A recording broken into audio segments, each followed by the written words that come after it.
Hello, Zoo Med fans. We're here at AnimalCon 2023, working on the second day right now, and I'd like to introduce Clint. Clint, would you like to tell us a little bit about yourself? My name's Clint Laidlaw. Our YouTube channel is called Clints Reptiles. We also run an educational outreach called Clints Reptile Room in Springville, Utah. And I'm a zoologist, evolutionary biologist by training, and full-time nerd. Oh, aren't most of us that are here? Yeah. I think, you know, it runs in the crowd here. Yeah. What do you do? What's your content about? What are you creating? You know, tell us a little bit about Clints Reptiles. Initially, we started out creating a tool to help people pick the right pet reptile for them. Okay. And that's a tool we continue to work on as we go through, you know, basically every species you might encounter, and we rank it based on our 5 categories, which are handleability, care, hardiness, availability, and upfront costs. And then we give everything a score. The overall score is really not nearly as important as the individual category scores and how those might apply to you and your specific circumstances. But you know, the thing is, like, getting a pet reptile can be the greatest thing ever, or it can be just an awful experience. And a lot of times people pick just based on, like, how cool do I think this is, or what does it look like, and they don't really realize exactly what they're getting themselves into before they're into it. So your system is basically trying to help people that watch your content pick the best reptile for them, or at least know what they're walking into when they do. You know, that's wonderful. Absolutely, and we've branched out into more general zoology. I'm getting to talk about phylogenetics and entire groups of animals. I've actually got a big thing in the works that we're announcing next Saturday, but it's going to be our biggest event ever. I was watching some of your content, and I won't give anything away if you don't want to give it away now, but it looks really exciting. Well, thank you. How many different species do you have? We, in Clints Reptile Room, we have about a little over 60 different species that we keep there. And ranging all across the board? All across the board. Right now, we only have non-avian reptiles, amphibians, arthropods. That's everything except for my children. And you make them sound like such a slight thing. They get the lowest score of anything we've ever ranked. 0.6 out of 5. So, all right, you say lifetime nerd. All right, so this didn't just start, you know, recently. No. Where's your background? Like, what was your first pet? You know, where did this all start? So I have all my life been just fascinated by animals of all kinds. The thing about reptiles specifically, they're arguably the coolest of all animals, but they're some of the only wild animals that you can reasonably, like, keep in your home and interact with. And so that's why they've always stood out to me perhaps the most. But I love everything. And some of my earliest memories are, you know, I wanted to watch animal documentaries. I wanted to read zoo books. Later on, I got Reptiles magazine growing up. You know, like that. And you know, my parents are not into that. But it's just always been what's fascinated me. My first pet that I ever had. So my first pets, we had a pair of Alaskan Malamutes when I was born. But I was almost killed by one when I was 2. Ooh. I had to have major facial reconstructive surgery done by a plastic surgeon. I almost lost an eye, and I was almost killed by it. And after that, my parents said, no more pets. We're not going to have any more pets. But when I was in early elementary school, I managed to convince them to let me keep 7 bullfrog tadpoles that we'd caught at the lake that I grew up by, and that's educational. It was very. Get to watch them. It was amazing, and then I think I had those about a year, and then I released them in exchange for keeping 7 crayfish that I had caught at the lake, and then I released those probably a year later. And so I could keep I caught 3 garter snakes.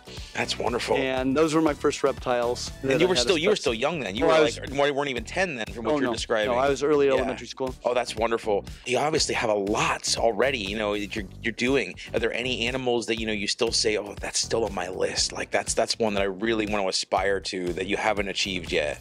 I mean, there are things there are things that would be amazing. I would love.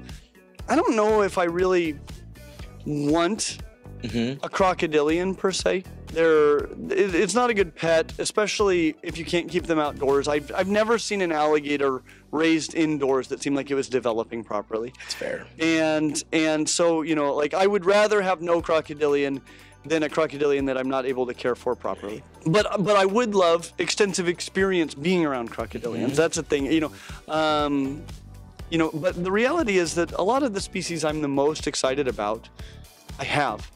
And the reality is I put a huge amount of study into anything that I get, and that's why we started this tool, is because I was already doing that. I might as well share it with everybody else. And so like I do seek out the things that I'm the most excited about. And I love common snapping turtles. I'm obsessed with them. I have one that will sit in your lap like a puppy. It's ridiculous and terrifying because he's huge too. False water cobras, I love them. Super dwarf reticulated pythons, love them. And I wouldn't trade those animals for anything. When it comes to things that I don't have, there are things, maybe a few mammals. I've always loved opossums and armadillos, things like that. If I had the space and the resources, it would be amazing to have something like that. But the reality is, I'm not pining for anything. I'm just so grateful for the opportunities that I already have and what we're able to interact with now. Well, so you've obviously had a lot of species you've been around, a lot of work you've done. This started when you were, a wee lad. How did creating content, how did this scoring system, how did all of that develop? Where did that come from? How long have you been doing it anyhow? We started our channel in 2017. Okay. I was still in graduate school at the time. I planned a career in academia. I went on. I did get a PhD in biology with a research emphasis in education. I was teaching at the university. When I first started teaching at a university, my entire zoology degree, 4 years, I saw one live animal in a classroom and it was hibernating.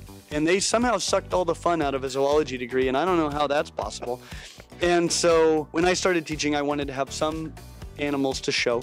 After a little bit, we started doing reptile presentations. That was kind of a fluke thing. My nephew asked if I'd bring him to his birthday party, and so I did. And my wife's family was all there, and they're like, "You have to do this." So we started doing that. And then in 2017, one of my friends who does technology businesses, but he's like, "I've been trying to think of a business we could all do together." And I said, these were my words, "I will bring nothing to this." And then he said, "Actually, it involves you a lot." And his idea was to create You're the talent. Yeah, well, he wanted to create a reptile YouTube channel, which he's not into reptiles. Yeah.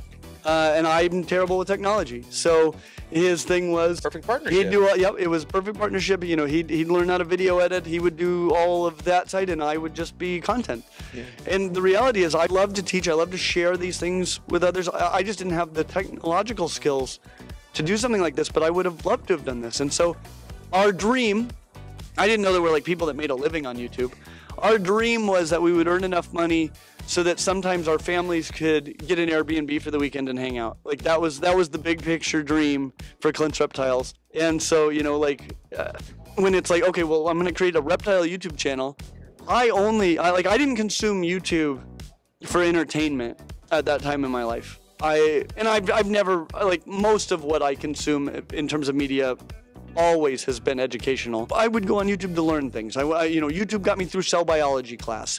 YouTube would teach me how to wire something in my basement. This is what YouTube is for. I understand. And I watched product reviews sometimes and things like that. And so I'm like, well, what's the tool that I wish existed that doesn't? And it was this.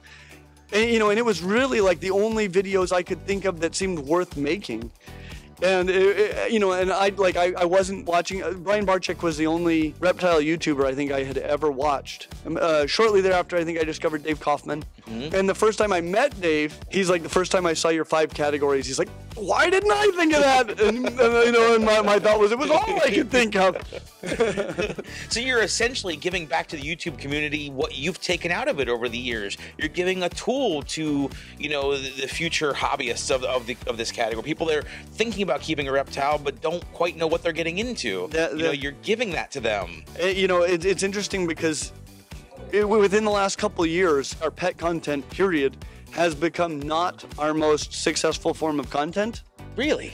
Which is great because I'm trained as an evolutionary biologist. I'm kind of self-taught as a pet keeper. Okay. I was 26 when I met my first other friend that liked reptiles.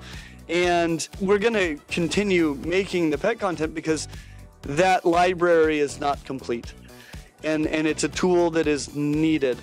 And you know, and I'm passionate about that. So even though we're gonna make other forms of content as well, content that's maybe more successful for us, it's like this tool, it needs to exist. Well, and you have such a broad palette of, say, call it colors. The reptile world is extensive. Yes. So I'm sure there's plenty of things you're looking at doing yet. And we've branched outside of even reptiles. It's there's no end to it. People, you know, sometimes I'll release a video on something a little bit obscure, and people are like, "Oh, you're out of ideas." I'm like, "Oh, we haven't even made a video about veiled chameleons or house geckos yet. What are you talking about?" This was just a spin-off for a second. Yeah, Tyler Nolan had a blue Insularis pit viper. How was I not going to talk to you about that? That's great. So obviously you're giving the world a lot to think about when it comes to, you know, getting new reptiles and young hobbyists, but do you have any advice to future creators, you know, others that are looking to do what you do? Do you have any advice to give the next generation? I would say, though, probably of all the pieces of advice, I meet a lot of people that want to be YouTube creators because they want to be famous. Mm-hmm. And, you know, for me, like, being famous is maybe the worst part of being a YouTube creator. You know, it definitely has its perks, but it's not something I've ever aspired to. I hear people like, I want to create a YouTube channel. What should it be about? And I think somebody like that doesn't realize how difficult it is to create a YouTube channel from the ground up. You know, like it is such a long, hard process. I mean, I was super excited when we were making $10 a week. And you're working basically like a full-time job for $10 a week. If you're not so into this, if there isn't something that you are so into that it's like, no, there's no question what my YouTube channel is about. It's about the thing that I love and want to share with the whole world, then you're not going to stick with it enough to make it happen. And so the main thing is, like, find your passion and then find something that the world needs to know about what you love and share it with consistency. Find your passion. Great advice, Clint. Thank you very much. Of course. Enjoy the rest of AnimalCon.